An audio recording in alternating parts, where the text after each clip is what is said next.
Have you ever heard of Betelgeuse? No, not the movie. Or the rapper. Betelgeuse is the ninth brightest star in the sky, and a very important one. Betelgeuse is a star nearing the end of its life, because it is creating heavier and heavier elements in its core that can be used for stars after it dies.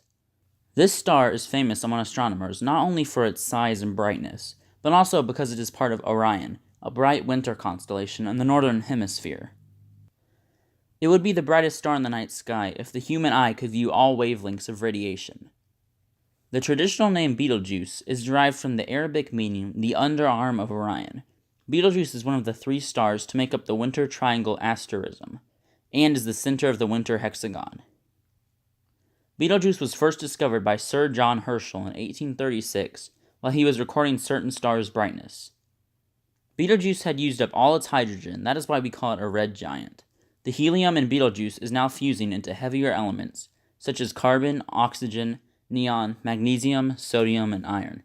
It rotates at a little over 3 miles a second. Betelgeuse is calculated to be 640 light years away. If Betelgeuse were side by side with our sun, you'd find it 10,000 times brighter than the sun in visible light. It might be surprising then to learn that the surface temperature of Betelgeuse is only about 6,000 degrees Fahrenheit, in contrast to the sun's 10,000 degrees Fahrenheit. In terms of mass, Betelgeuse is thought to be about 15 times the mass of our sun, but 600 times wider, and more than 200 million times its volume. When you consider its size, as well as the infrared and other radiations it pumps out, Betelgeuse probably outshines our sun by at least 50,000 times. Only 13% of its energy is detectable to human eyes. In 2013, astronomers said Betelgeuse is likely to crash into a cosmic wall of interstellar dust in a few thousand years. When astronomers say Betelgeuse is expected to explode soon, they mean shortly in astronomical terms, within 1 million years according to several sources. Predicting exactly when it will turn into a supernova is difficult, however, as it depends on precise calculations of its mass, as well as an understanding of what is going on inside the star. When the innermost core begins fusing silicon and sulfur into iron, nickel, and cobalt, it will have only minutes left.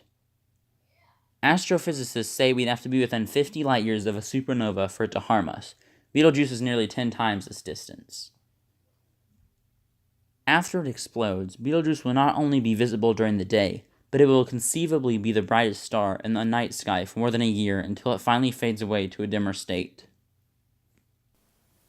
The cool thing is that no one exactly knows when Betelgeuse will explode. It could be at the exact moment I'm saying these words, or it could be right when you are watching this video. It may never explode until your great-great-grandchildren are alive.